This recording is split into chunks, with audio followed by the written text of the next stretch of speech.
चंदन, yes ma'am. ये लो तुम्हारा Diwali gift. Happy Diwali. Thank you ma'am. अच्छा हाँ सुनो, इस बात का खास ख्याल रखना कि मेरे हस्बैंड को इस बारे में पता ना चले, ठीक है?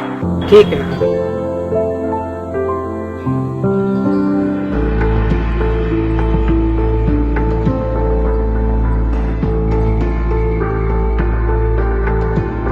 विक्रांत, जी मैम साहब। Happy Diwali. Happy Diwali ma'am साहब। ये लो तुम्हारा दिवाली गिफ्ट। और हाँ, इस बात का खास ख्याल रखना कि तुम्हारे साहब को इस सब के बारे में कुछ ना पता चले। ठीक है मैम साहब।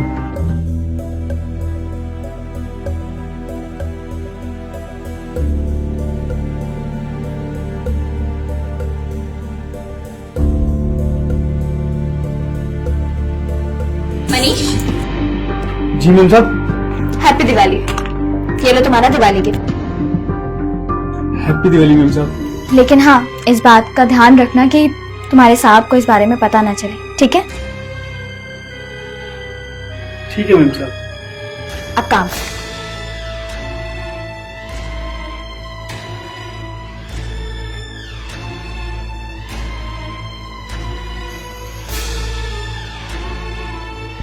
अरे सना, तुम तो शॉपिंग पे गई थी, इतनी जल्दी कैसे आ गई? करण, मैं शॉपिंग पर नहीं गई थी। क्यों? और मैंने तुम्हें बहुत सारे पैसे तो दिए थे, तो उन पैसों को क्या किया? कहाँ है वो पैसे? करण, आपको तो पता ही है, दिवाली आने वाली है और हमारे घर में काम करने वाले बहुत सारे लोग हैं, है ना?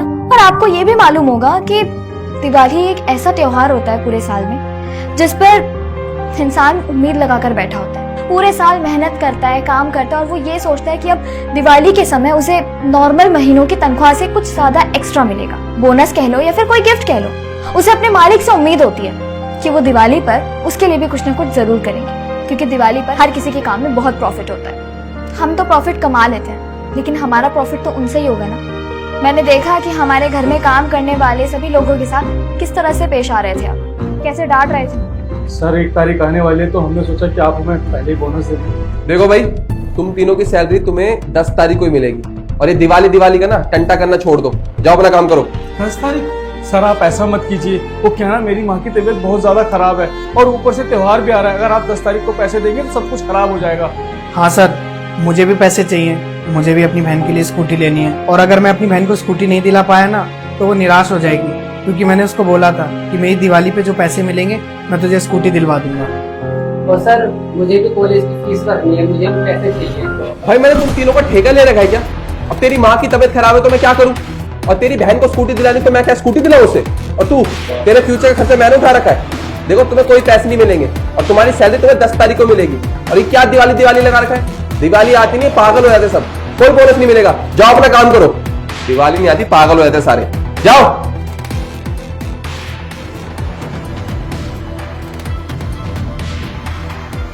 माना कि वो लोग हमारे घर में काम करते हैं करण, और औहदे में हमसे छोटे हैं, लेकिन इसका मतलब ये नहीं है कि हम उनके साथ इस तरह से पेश आएंगे, बदतमीजी करेंगे। इज्जत हर कोई डिजर्व करता है करण। त्योहार के वक्त पर तो हर किसी में प्यार बांटना चाहिए, लेकिन आप है कि उनके साथ ऐसे बिहेव कर रहे थे। अरे उन लोगों ने साफ साफ बताया आपको कि उनकी क्या क्या परेशानियां हैं और क्या क्या जरूरतें हैं, और उन्हीं जरूरतों और परेशानियों को खत्म करने के लिए उन्होंने आपसे उम्मीद लगाई हुई। दिवाली के इस अवसर पर वो यही सोच रहे थे कि आप उनकी मदद करेंगे, उन्हें बोनस या गिफ्ट देंगे तो उस रूप में उनकी मदद होगी। किसी को अपनी माँ का इलाज करवाना था, और किसी को अपनी बहन के लिए स्कूटी चाहिए थी, तो किसी को अपनी फीस भरनी थी जो शायद वो परेशानियों की वजह से भर नहीं पाया था। पर आपने उनकी परेशानियों को नहीं समझा, और समझेंगे भी कैसे? हमारी जिंदगियों में परेशानियां होती ही हैं, लेकिन हमारा फर्ज बनता है कि हम उनको समझें, क्योंकि उनकी जिंदगी हमारी जिंदगी से बहुत अलग होती है।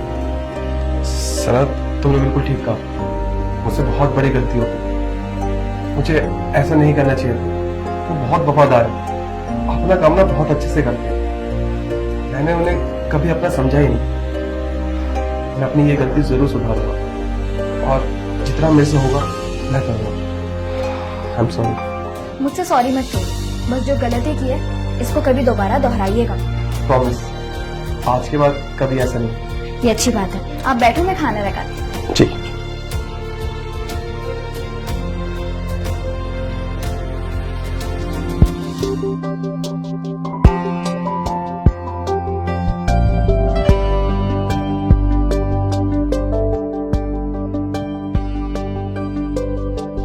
अब इन पैसे से अपनी माँ का इलाज कराएं।